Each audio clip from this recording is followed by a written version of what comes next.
Ross, don't chicken out, okay? Just be ready by 7. Gwen was laughing when she said it. Her voice had that charged-up tone she got before every big surprise, like when she dragged me to that silent disco downtown, or booked us into that creepy treehouse Airbnb with the compost toilet. I groaned. Come on, Gwen, can we not do the mystery tour thing? We finally have the same day off. Exactly, she shot back. So trust me, this one's huge, for us, for everything. I rolled my eyes but smiled. That was Gwen. Chaos in a cardigan. Always, just trust me. And somehow, I always did. Quick note before we jump in. Drop a comment with the city or country you're listening from. It helps us see where everyone's tuning in and plan the best time for new stories. Thanks for watching Revenge by Frank. All right, let's get started. I hung up and sat on the edge of the couch in our condo in Milwaukee. Work slacks still on from the half-day at the office, college t-shirt clinging to my back from the heat. The spreadsheet I'd brought home sat unopened on the kitchen counter, and instead, I was watching some guy on YouTube rant about insurance fraud. Gwen hated when I did that, said I had the worst taste in content for someone who did risk analysis for a living. 7 o'clock came and went. No Gwen. No, guess where we're going. Call. No fake-out text saying we were headed to the opera or a goat farm or whatever she'd cooked up. By 7:20, I was checking the hallway like a nervous dog. At 7:40, I texted her, "You bailing on me or what?" No response. Then I remembered the last thing she'd sent. A selfie in her car, tongue out like a teenager, seatbelt across her chest, wind messing up her bangs. The caption read, "Be ready by 7, no excuses." My chest tightened. Gwen wasn't late. She just wasn't. Not for a dinner, not for jury duty, not for anything. At 7:52, my phone rang. I didn't recognize the number, but I answered anyway, expecting her voice and some dumb line about getting lost or forgetting gas. "Ross Griffin?" the voice said. Male. Flat. Like someone speaking through a tunnel. "This is Deputy Hayden with the Kenosha County Sheriff's Department." Every hair on my arms lifted. "Your wife, Gwen Griffin, has been in a collision." I didn't move. Didn't breathe. Just sat there, eyes locked on the black TV screen like it could translate what I was hearing. There was a head-on crash on I-94. Paramedics responded to the scene. I'm very sorry to inform you. I don't remember the rest. Words hit me like a mouthful of gravel. Didn't make it. Paramedics. State line. Pronounced at scene. My hand dropped the phone without realizing. It landed screen up on the coffee table. I just stared at it, like it would light up again and say she was fine. But it didn't. And I knew. The next few days felt like I was watching someone else live my life. I signed things I didn't read, nodded while people I barely knew touched my shoulder like I was made of glass. Felix showed up and kept trying to drag me out for air. My mom, Ingrid, filled my fridge with soup and sticky notes with microwave times. But I couldn't stop hearing her last voicemail. I promise this is going to change everything for us. She was driving somewhere to show me something that would have changed our lives, and she never made it. And I had no clue what it was. I couldn't bring myself to touch the mug. It sat there on the counter, lipstick faded like she'd rubbed it halfway off with her thumb and meant to finish later. I stepped around it every time I walked through the kitchen, like it was wired to explode. After the funeral, after the fridge filled up with things I never asked for, everyone left. Felix went back to dispatching rideshares and texting me memes I didn't answer. Mom returned to her numbers and her tidy life in the suburbs. My phone stopped buzzing. The silence after that kind of week isn't peaceful. It's suffocating. I didn't cry much. I just stopped doing things. For 2 weeks straight, I watched muted weather channels and reruns of old crime shows while lying sideways on the couch like a guy trying to nap through an earthquake. My job hadn't expected me back yet, and I didn't argue. Showering felt like an accomplishment. Toast was a task. The spreadsheet on the kitchen table was still in my work bag. I'd brought it home the day Gwen died, thinking I'd get a head start on next quarter. I never opened it. I stopped opening anything. My doctor called after week 2 and said something about grief counseling. I mumbled something non-committal and hung up.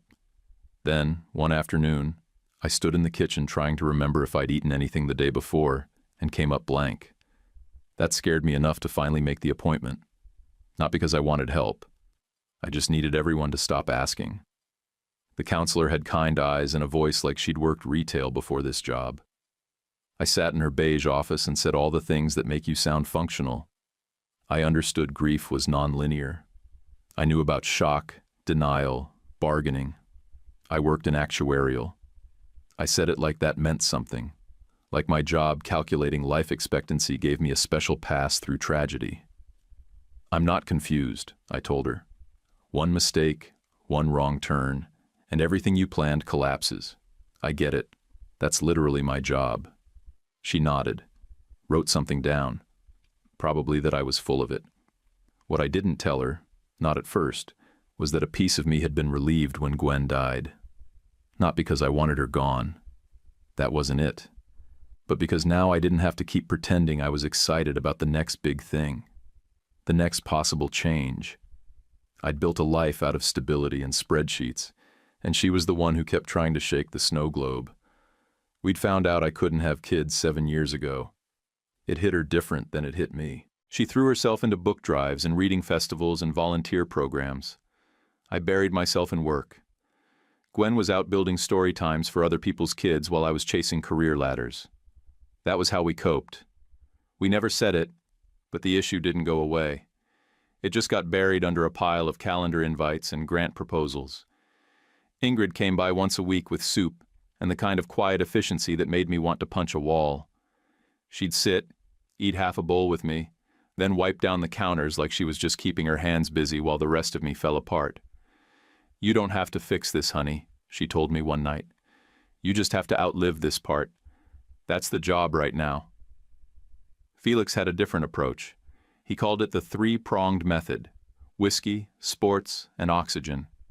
He dragged me to a Bucks game where I stood in the crowd like a mannequin, then to the lakefront where we walked 5 miles in silence. Finally, at a dive bar off Brady Street, he slammed down 2 shots and said, "If Gwen was here, she'd slap me for this, but forget it. Drink one, then get out of your own head." I didn't drink it, but I stayed, and we talked about other things for an hour, which was the closest I'd come to feeling normal since the phone call. The dreams started after that. Always the same setup. Cracked blacktop under my feet, some abandoned school lot or old playground. A little girl kicked a red rubber ball toward me, frowning like I was late. Sometimes there were other kids behind her, humming this weird off-key tune I couldn't place. Always the same 4 notes. Always the same stare.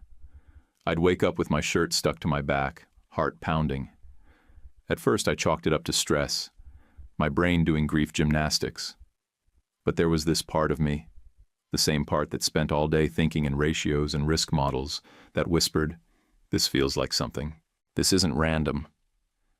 One morning, Ingrid stood in the doorway holding a Ziploc bag of frozen rolls and said the thing I'd been avoiding for weeks. "Ross," she said softly, "you're going to have to go through her things at some point. You can't live in a museum forever." I didn't answer. I couldn't, because I already knew she was right. I slept on the couch that night, like avoiding the bedroom would stall the clock somehow. Like Gwen's jacket on the back of the chair would stay warm longer if I didn't touch it. But the mug on the counter was still there the next morning. Same smudge of lipstick, same faint scent of citrus. And when I picked it up, just to move it, just to finally stop flinching every time I saw it, I realized my hand was shaking. I didn't plan it. I just stood in the hallway one Tuesday morning with a mug of cold coffee in my hand, looked at the closed bedroom door, and said out loud, "Start small." The closet still smelled like her.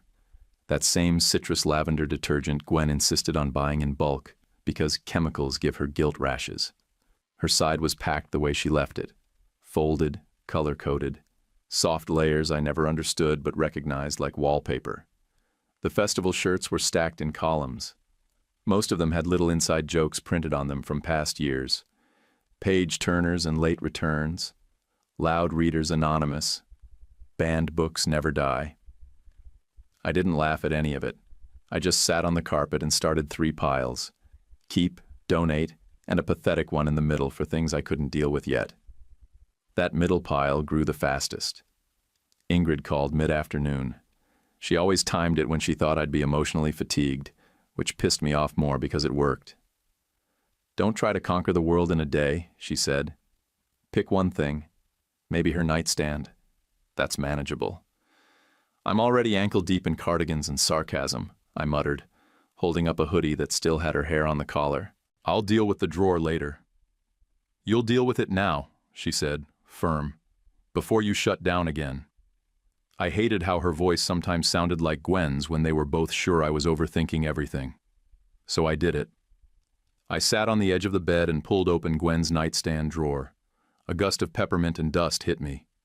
Inside was exactly what I expected: chapstick tubes, old receipts from grant meetings, sticky notes with names I didn't recognize, a dead pen, and half a pack of Orbit gum. I dumped everything on the bed, figuring I'd toss what didn't matter. But when I yanked the drawer all the way out, something hit the underside of the wood with a dull thunk. My hand froze. I turned the drawer over, and that's when I saw it. Duct tape. Thick, gray, sloppy. And behind it, wedged between the frame and the underside like someone meant to keep it hidden forever, was a beat-up spiral notebook with creases in the cover and frayed edges. It wasn't Gwen's usual style. She was digital for almost everything. If it had a paper trail, it was usually printed and filed. This looked personal. I peeled the notebook free, duct tape tugging at the wood, sat back on the bed, turned it in my hands, then opened the front cover. The first line was scribbled in her blocky left-handed print: "Private. For me only. G." My whole body locked up. 10 years. 10 years of marriage. I'd never snooped. Not her emails, not her planner, not even when she left things wide open. That was the deal. We respected the line. We trusted each other. I almost closed it, almost shoved it back in the drawer and walked out of the room. But then, just under the bold title, I saw it. "If anything happens to me before I talk to Ross about Kelly, start here." My name. On the page. It didn't feel like reading. It felt like someone had reached inside my chest and grabbed something sharp. I flipped through it, quick. There were 31 entries. No dates, no titles. Just numbered entries in her same handwriting. The ink changed halfway through, maybe different days, but the tone didn't. It was her voice, raw and fast, and too alive for the woman buried under that lopsided maple tree. Entry 1 started with a name I didn't recognize: Zach Drake. By the 3rd sentence, I knew exactly who he was. She didn't hide it. Gwen never did things halfway, not even in secret. She laid it out clean. Zach Drake was her ex-fiancé, the one she'd left years before we met. They'd been serious, nearly engaged when she was in her 20s, and had stayed on occasional speaking terms after the breakup. According to her, he got sick, leukemia, died 2 years ago. What she didn't tell me while she was alive, what I found out from this spiral notebook under a pile of gum wrappers, was that Zach had a daughter. Her name was Kelly, 5 years old when he died, 7 when Gwen met her. Kelly had been placed in a children's center outside Waukegan after her mom lost custody due to repeated drug relapses and a court ruling on ongoing unfitness. Zach had no other family willing to step in. Gwen wrote that she found out about the girl through a friend in the book festival world, a woman who used to know Zach's sister. There'd been no contact while he was alive, no overlap with our marriage. That part mattered to Gwen. She wrote it 3 times in different entries, like she was trying to convince herself. No contact, no secrets while he was living. I didn't cheat. She didn't have to tell me. I believed her. What I couldn't make sense of, what tightened in my throat the longer I read, was why she never told me about Kelly. Not after she met her, not after she started visiting every Friday. She described the place like it was some patchwork of sadness and hope. The man who ran it, Raymond Bell, showed up in almost every entry. Gwen called him tired but kind. She wrote about the worn-out carpet in the common room, the bookcases she helped fill with library donations, and the reading corner she created with leftover festival swag. She called it Book Nook Fridays. She'd go every week, read to the kids, stay a little longer just to talk to Kelly. Said the girl was suspicious at first. Snappy, guarded, rude, but smart. So smart it scared her. Entry 7 had a line that made me stop breathing for a full minute. I think I've already started to love her, and I have no idea how to tell Ross. That was the moment the floor fell out. Not because I was angry. I wasn't. I didn't even know what I was. But I suddenly understood Gwen's voice on that final voicemail. This will change everything for us. She wasn't being dramatic. She was being literal. And now she was gone, and I was sitting alone with a notebook full of pages I wasn't sure I had the guts to finish. I stayed up that whole night reading the rest of the notebook. Gwen had written about meeting Kelly like she'd discovered a planet no one else had noticed. One with cracked sidewalks and loud opinions, and this impossible gravity that pulled her in before she knew what was happening. She didn't try to romanticize it. She described their first meeting like a crash. Kelly had rolled her eyes when Gwen offered a book, told her, "We already got 3 of those," then walked away mid-sentence. But Gwen came back the next Friday, and the next. And eventually, Kelly started sitting closer, started pointing at the pages instead of walking off. Gwen wrote, "It wasn't a breakthrough. It was a pattern. She tests everyone. She just tested me longer." She described the center like it was barely hanging on. Old linoleum tiles that squeaked, crooked paper signs taped to peeling walls, and a bulletin board where the kids' art was stapled in overlapping layers. Raymond Bell ran the place with a mix of exhaustion and focus Gwen respected. She called him a decent man with a good spine, and said that was rarer than people thought in his line of work. Kelly showed up in almost every entry after the 5th one.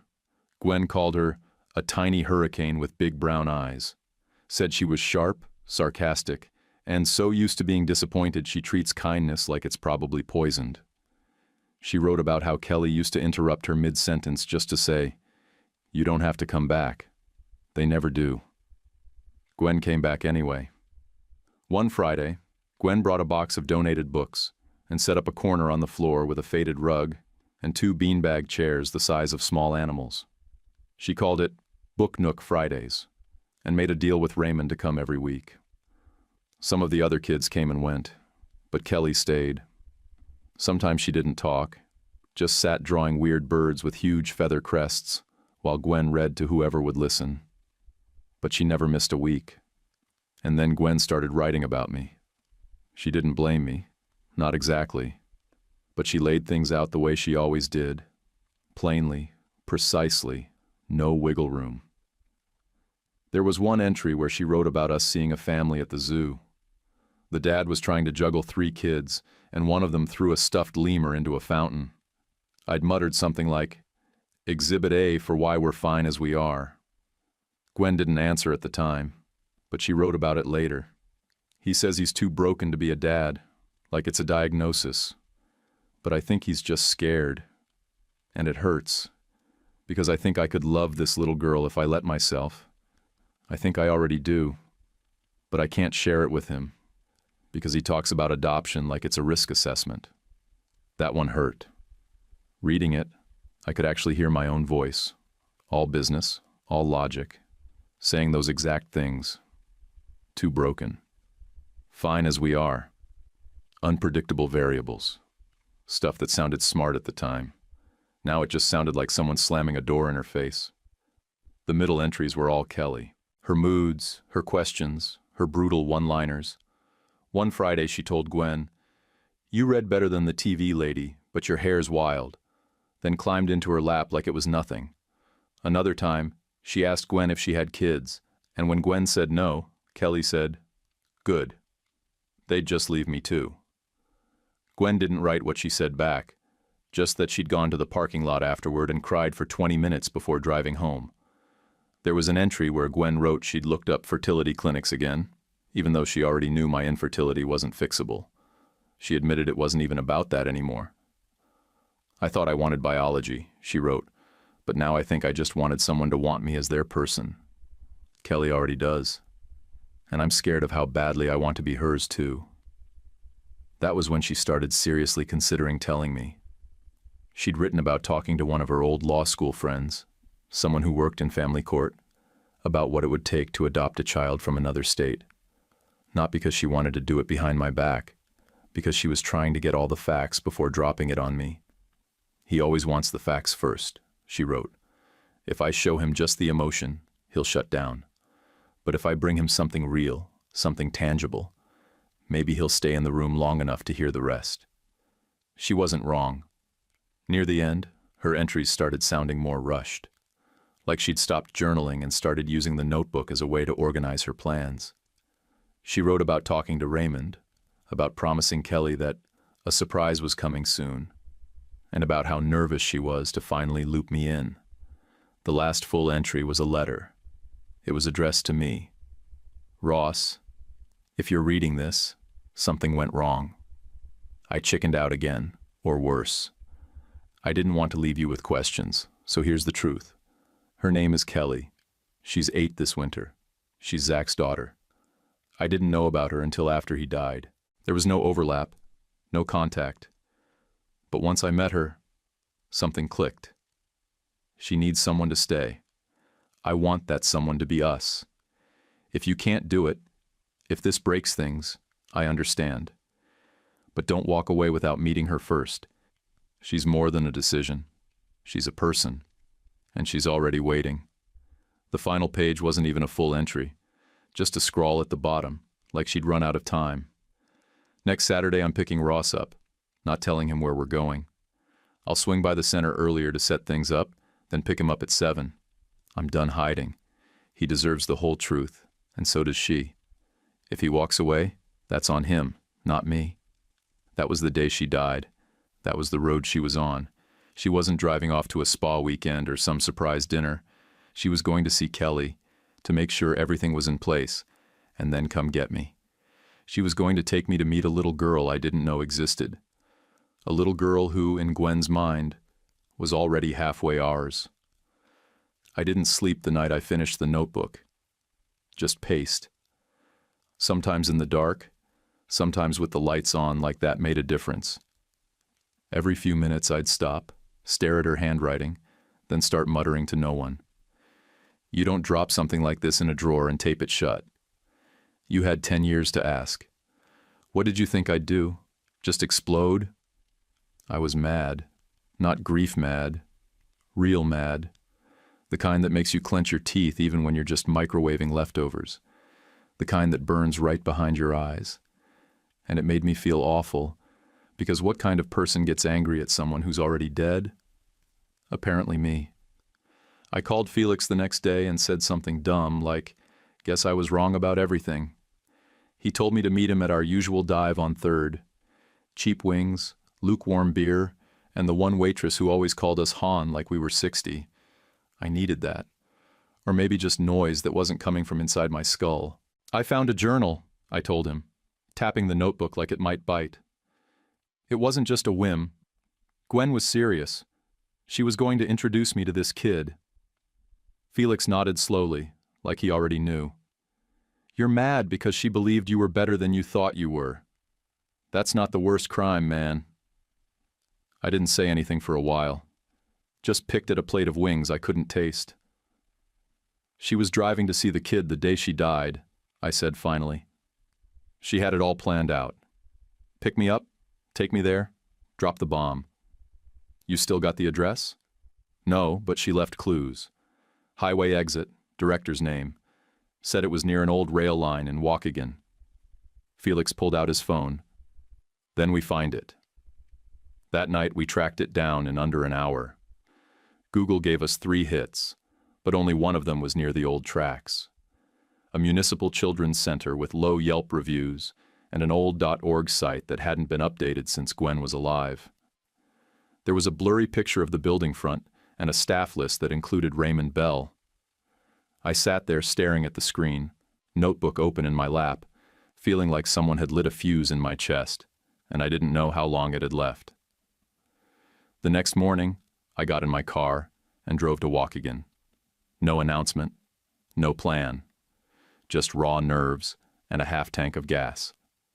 I made it as far as the gate. It was taller than I expected. Black iron, with one section rusting at the hinges. Beyond it was a playground. A few kids in mismatched jackets ran back and forth between a slide and a battered picnic table, yelling and laughing like they were in a different world. I parked, turned the engine off, sat there gripping the steering wheel. 30 seconds, maybe a minute. Then I turned the car back on and got out of there fast, like I was fleeing the scene of a crime. I ended up at the shoreline, pulled into a public lot near Lake Michigan, walked down to the rocks, and sat on a cold bench until my legs went numb. The waves slapped hard, wind biting through my sleeves. I kept hearing Gwen's last line in the notebook. If he walks away, that's on him. Well, that day, I walked away. On my way back to the car, a kid ran past me, no adult in sight, humming the exact same four-note tune from my dream. I froze, heart thudding, but kept moving like it didn't mean anything, like it couldn't mean anything. That night, the red ball showed up again in my sleep. Same cracked pavement, same little girl. But this time, she didn't ask me why I was late. She didn't even look at me. Just turned her back and walked off, humming that weird little tune while I stood there like a scarecrow, empty hands out. The next morning, I put on a real shirt, one with buttons, called my boss and said I needed a personal day. He grumbled but didn't argue. The second time I drove to Waukegan, I didn't stop at the gate. I pulled into the lot, parked, and walked straight to the main entrance like I had every right in the world to be there, even though my hands were shaking like I'd downed 6 coffees and a confession. Inside, it was exactly how Gwen had described it. Scuffed linoleum floors, bright murals that looked like they'd been painted by someone trying really hard not to cry, and the faint scent of crayons and whatever disinfectant they used to clean up after kids with stomach bugs. I stood there trying to remember how to breathe. A tall man stepped out from a side office, sleeves rolled, tie askew. His eyes were tired but sharp. I didn't need a name tag. "Raymond Bell?" I asked. He nodded slowly. "That's me." "My name's Ross Griffin," I said, voice low. Gwen was my wife. I watched his face change in real time. Recognition, then confusion, then something that looked a lot like guilt. "She stopped coming," he said quietly. "We thought she just burned out. Volunteers do that sometimes." "She didn't burn out," I said. "She died. In a car crash. On her way here." Raymond closed his eyes and exhaled, the air leaving him in a rush. Then he gestured for me to follow. He led me down a side hallway, through a heavy door, into what looked like a shared common space. Couches, beanbags, little tables covered in Legos and sticker books. In one corner was a low shelf packed with worn-out children's books. Over it hung a handmade banner in blocky, uneven letters, "Gwen's Book Nook." The moment I saw it, my throat closed. "She wrote about this," I said.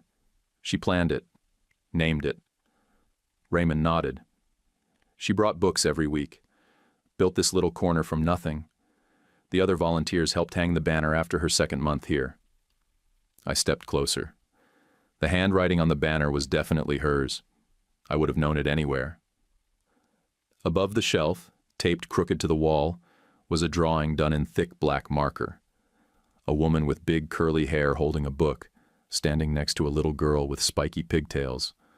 On the woman's head sat a bird with a ridiculous feather crown. I pointed at it. "That's a cockatoo." "She was obsessed with them," Raymond said, smiling faintly. "Drew birds constantly. Said Gwen promised she'd find her one with a crest like that someday. That's Kelly's drawing. She said it was the 3 of them." "3?" He looked at me. "Gwen, Kelly, and the bird. She never mentioned you. Just said someone important was coming soon." My chest ached like I'd swallowed concrete.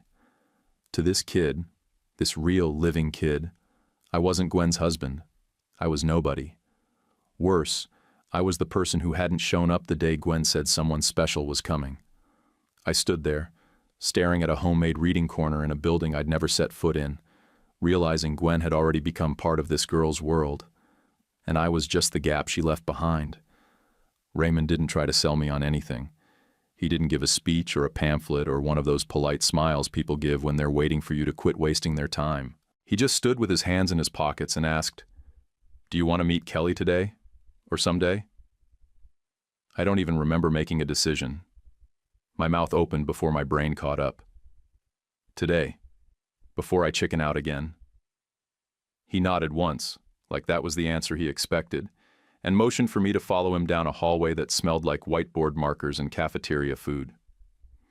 We passed a group of kids doing homework on the floor, a teenager arguing with a staff member over tablet time, and a toddler screaming about a juice box like it was the most important thing in the world.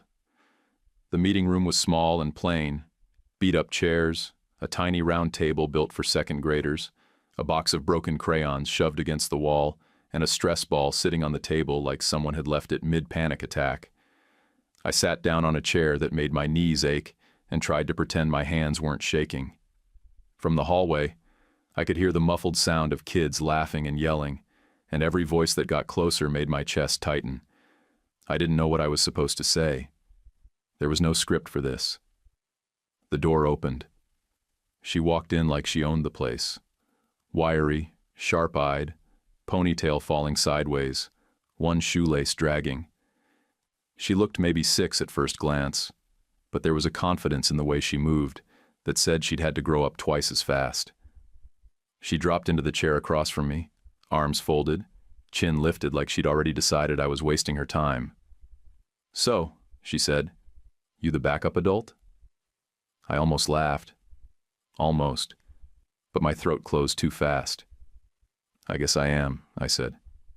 "My name's Ross. Gwen was my wife." She blinked once. Didn't know she had a husband. She talked about me.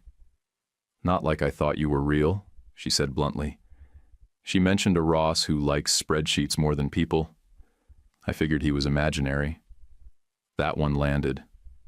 I took a breath, tried not to get defensive. "That's fair," I said. "I do like spreadsheets, but I liked Gwen more. A lot more." Kelly didn't respond, just stared at me like she was solving a math problem and waiting for me to give the wrong answer. I told her how Gwen and I met, that it was boring, at a fundraiser for the library, and how Gwen hated fancy events but went for the free wine. That made Kelly snort once, soft and fast. "She told me you never danced," she said. "Said you swayed like a tall palm tree in a hurricane." That stung too, but at least it meant she remembered her. "She talked about you all the time," I said. "She was so proud of you. She told me you liked birds with weird hair, and that you were smarter than most grown-ups she knew." Kelly's face didn't move. "She never brought anyone with her," she said finally. "Not once. Were you allergic to kids or just me?" "I was scared," I said. "That's not an excuse, just the truth. She wanted to tell me. I read her notebook. I know how long she waited." "You didn't come," Kelly said flat. "That's all I remember." I nodded. "You're right." Her thumb found the stress ball and started digging into it like she was trying to pop it. "Something happened the day we were supposed to come," I said. "That's why we never showed up." Kelly didn't blink. She got tired of me. That's what happens. You don't have to make up car crashes. I leaned forward slightly, kept my voice low. "She didn't get tired of you. Gwen died in a wreck on the highway on her way here. I was home waiting. I didn't know where she was going. Not until I found the journal. That cracked something. She didn't cry. She didn't flinch. But her grip on the stress ball tightened until her knuckles turned pale. She needed you before she died," Kelly said, eyes locked on mine. "And I needed her after. You're late for both." There was nothing smart to say. "I know," I said. "You're right. I was scared, and I didn't know, and none of that fixes anything. But I'm here now, and I'd like to come back, if you'd be okay with that." She sat in silence for a few seconds. Then she stood up, looked at the door, and threw one last line over her shoulder. "If you don't show up Saturday at 11, I'm telling everybody the backup adult chickened out." Then she left. I sat there alone in that tiny room, knees still aching, throat burning, trying not to picture the red ball or hear that stubborn tune from my dreams. There was no cosmic closure, no light pouring through the ceiling, just a kid who didn't trust anybody and a grown man who had earned it. But I knew one thing when I walked out of that room. I wasn't missing Saturday. I showed up that Saturday at 10:55, sat in the lobby, and acted like I hadn't been parked outside since 10:30 trying to slow my heartbeat. Kelly came in holding a sketch pad, ignored me for the first 5 minutes, then finally said, "You're not as late as usual," and slid the sketch pad over so I could see her newest creation, a bird with a mohawk, fangs, and a monocle. She called him Professor Pex. Sometimes she talked, sometimes she didn't. When she didn't, she'd draw and hum. Same 4-note tune from my dreams. At first I thought it was just something from a TV show. Later I started to think maybe it was just hers. By the third visit, Raymond pulled me aside in the hallway. "I think you should talk to someone at Child Services," he said. "Not to rush things, just to start a real plan." That's how I met Denise Miller. Denise looked exactly how you'd expect a veteran social worker to look. Practical clothes, no time for small talk, and the kind of eyes that miss nothing. She sat across from me in a stiff chair, read through the copy of Gwen's journal that Raymond had scanned, and then looked up at me like she was expecting me to bolt. "You know," she said, flipping a page, "most guys in your position don't even show up. And when they do, they usually quit after visit 2. This is not an easy process." "I'm not looking for warm and fuzzy," I said. "I'm looking for possible." "Possible is a long road," she replied. "You're grieving. You're single. You work in another state. And you're trying to step into the life of a child with major abandonment trauma. I'm not saying no. I'm saying if you're serious, this is a marathon, not a sprint. And I'm not fast-tracking anything." Then she laid it all out like an endless, punishing checklist. Background checks, medical clearances, parenting classes, a full home study, supervised visits, and months of observation. Because Kelly was in Illinois and I lived in Milwaukee, Denise also had to file ICPC paperwork to legally allow placement across state lines. I nodded like I understood every acronym, but my head was already running project timelines and legal hurdles like it was work. "You'll also need a flexible job," she added. That hit hard. Work had already been circling back. My manager called me the same week, checking if I was done with all that time off stuff. He used that exact phrase, all that time off stuff, like I'd taken a vacation and not buried my wife. I asked about adjusting my schedule, just one remote day a week. He launched into some corporate script about core hours and setting precedents. I said I'd think about it. Then I drove home, dropped my keys on the kitchen counter, and stared at Gwen's coat still hanging by the door like she might come back for it. The first home visit happened the following Tuesday. Denise walked into the condo and stopped like she'd hit a force field. Gwen's shoes were still lined up under the bench. Her favorite mug, the one I finally moved off the counter, was now clean and sitting on the drying rack like it was waiting. The coat, the pictures, the posters from old festivals, everything exactly where it had been before the crash. Denise looked around once, took out her pen, and said carefully, "Ross, it's understandable you haven't touched anything, but for a child who's already grieving, walking into a space frozen in time can do more harm than good." I snapped without meaning to. "I didn't invite you here for therapy. Just check the plumbing and make sure I don't have lead paint." She didn't flinch, just wrote something down and said, "Okay." Of course, Kelly heard about it. Kids always do. The next Saturday, she raised an eyebrow and said, "So your place is a ghost museum? Cool. Can we charge admission?" Then she held up another bird sketch, this one labeled tour guide. It would have been funny if it hadn't been so accurate. That night, I drove out to Mom's place in the suburbs, Ingrid greeted me at the door with a sigh and a clean dish towel already in hand, like she was waiting to absorb bad news. I sat at her kitchen table while she made tea the old-fashioned way. Actual kettle, actual mug, no microwave. She didn't ask questions until I started talking. "I think I'm blowing up my life," I said. "I can't sleep, I keep snapping at work. I failed the last parenting quiz Denise sent, and I told a state worker to check my plumbing instead of grieving logistics." Mom stirred her tea without looking up. "Okay, anything else?" "I'm scared I'm going to screw this up, that I'll mess her up worse." She set her spoon down, looked me dead in the eye. "Ross, you never got to be a dad because of something you couldn't control. You're trying to do it now. Being scared doesn't mean you're broken. It means you're paying attention." I nodded, tried to say something. She wasn't done. "You have my full permission to screw up, be too loud, say the wrong thing, burn the dinner. Just stay. That's what kids need. Not perfect, just present." I think that was the first time I let out a real breath in weeks. A week later, I cleared out half the closet, folded up Gwen's coats, packed away her scarves, turned her old office into a maybe room. No frilly paint, no theme, just a bookshelf, a new lamp, a small desk I picked up off Craigslist. When I was done, I opened my laptop and sent one sentence to my manager. "I'll be remote every Wednesday going forward. That's not a request." He didn't respond for 2 days. When he did, it was one line. "Noted." And nothing collapsed. Once the condo stopped looking like a tribute museum, Denise's whole vibe shifted. She didn't start handing out gold stars or anything, but I could tell her tone had moved from, "This probably won't work," to, "Let's see what you do next." I'd take it. Raymond noticed too.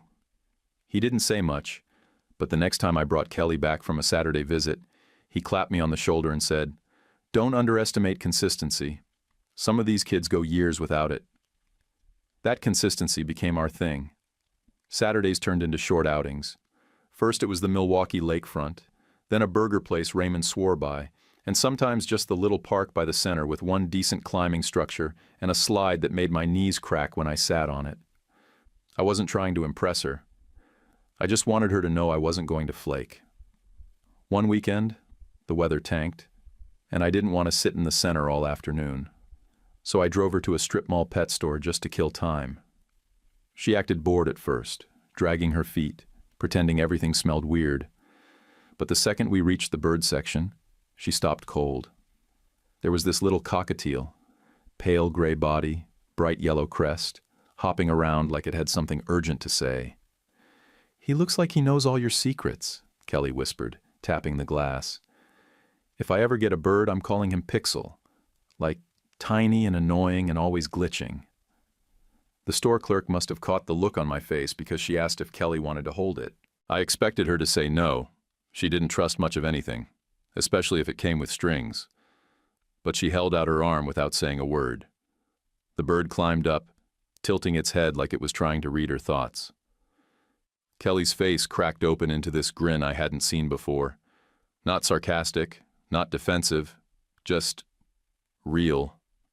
And right then, like a complete idiot, I heard myself say, "If we ever get to the sleepover stage, we'll see about Pixel." I regretted it the second it left my mouth, but she didn't say anything.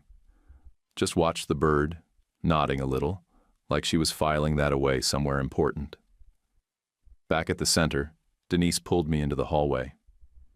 "You're doing well," she said, "but you should expect loyalty tests soon." "Loyalty tests?" She nodded.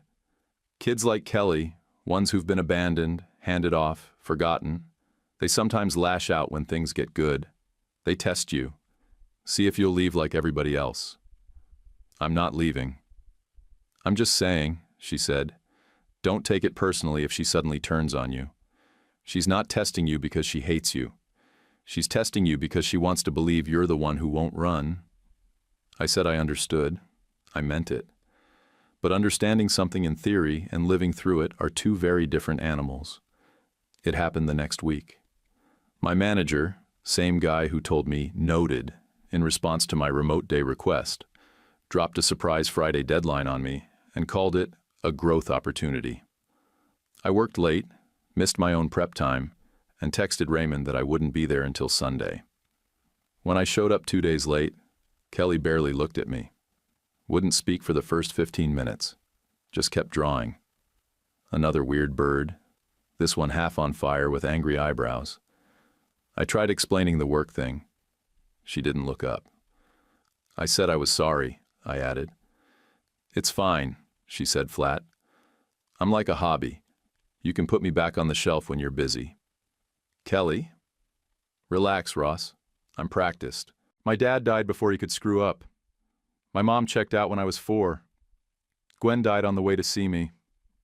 You're just keeping the pattern going. I sat back in the chair like she'd slapped me. There wasn't anything in my brain except static. I got in my car afterward and just sat in the parking lot, hands on the wheel, thinking maybe I was making everything worse. That maybe someone with less baggage should step in. Maybe it wasn't fair to drag her through another half-broken adult with a guilt complex and a schedule. I called Felix that night, told him what happened, told him maybe I wasn't the right person for this. He didn't even pretend to be gentle. You want to honor Gwen? He said. Then show up even when the kid tells you you're trash. That's the whole job, man. You show up. You don't flinch. That's what makes it real. So I did. I showed up the next Saturday, and the one after that.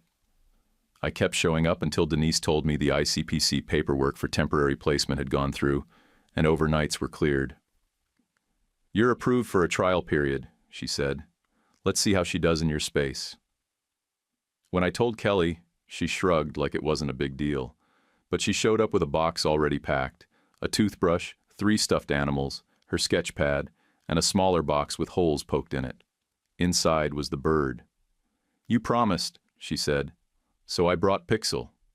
I stared at the cockatiel sitting in that box like it had come to judge me personally. Its yellow crest flared. Then it chirped. Then it looked at me and made a loud screech like it was unimpressed by the size of my hallway. You already named him? I asked. Kelly rolled her eyes. He's had a name. He just didn't know where he lived yet. By the end of the week, that bird had claimed the curtain rod, the bookshelf, and my desk chair. He also started yelling, "Back up, adult," every time the doorbell rang, which Kelly swore she didn't teach him on purpose. But I didn't buy it for a second. Still, for the first time in a long time, the place didn't sound like silence anymore. It sounded like home. By the time the trees in our neighborhood turned orange and started dropping leaves like confetti, the home study was done. A few months had passed since the crash, and the routines were finally starting to stick. My fridge had food someone under 4 feet tall might actually want to eat, and there were colored pencil shavings and crushed pretzels ground into the rug of the room that used to be Gwen's office. Denise noticed all of it on her last walk through. She still didn't go easy on me. Every check-in, she drilled me on routines, screen time, work stress, parenting frustrations. Asked how often I raised my voice, what support systems I had in place, what I'd do if Kelly shut down again. But her notes changed. She stopped saying if, started saying when, and then the curveball landed. The state tracked down Zach's sister, Lorna Drake, a woman I'd never heard of until Denise called and said, "She wants to meet you." Her words, "The man trying to take legal custody of her brother's child." I went in expecting a fight. The meeting happened in Raymond's office. I wore the button-down shirt Kelly said made me look less like I sell boring insurance, and walked in braced for legal drama. But Lorna wasn't the enemy. She was exhausted. Her hair pulled back in a messy bun, delivery uniform still on, dark circles under her eyes like bruises. "I'm not here to blow this up," she said first. "I just want to look you in the eye and make sure she's not being handed off to someone who thinks she's a project." "She's not," I said. "She's—" Gwen's unfinished sentence. That stopped her. She sat back, crossed her arms, and looked around the room.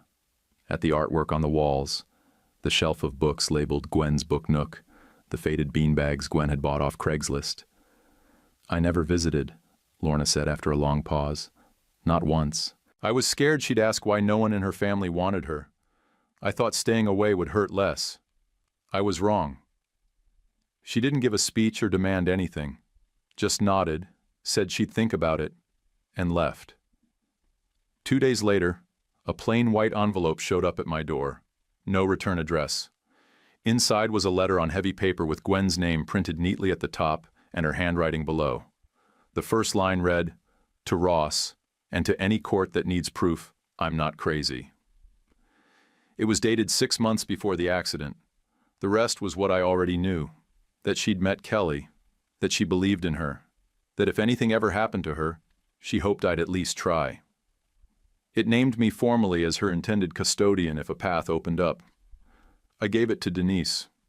By then, the court had already confirmed that Kelly's biological mother's parental rights had been terminated long ago. No one contested that part. A few days after I turned over Gwen's letter, Lorna signed a notarized statement of consent. The hearing was scheduled for early November, in a Milwaukee courtroom that looked like it hadn't changed since 1989. Denise went first.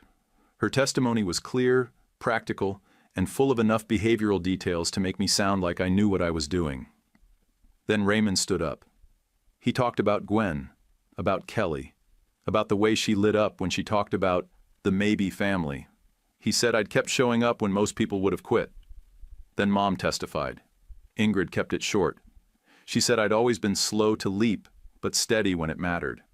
That her son had a ridiculous cockatiel screaming at him daily, and still showed up for math homework and emotional landmines. And then Lorna stood. She told the court she'd walked in ready to block the adoption. That she thought family meant blood and guilt and obligation. But after reading Gwen's letter, after watching Kelly walk through that center like it was hers, after hearing the way the girl talked about Ross and Pixel and snacks and spreadsheets, she'd realized Kelly needed something better than a name on a family tree.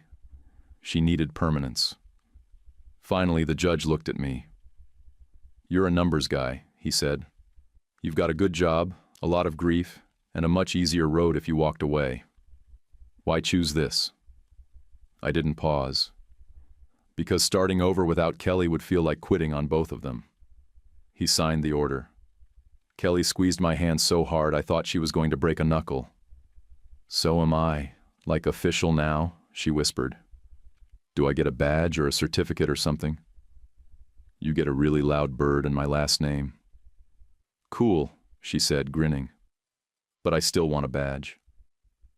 On the courthouse steps, Felix held the travel cage Kelly insisted we bring.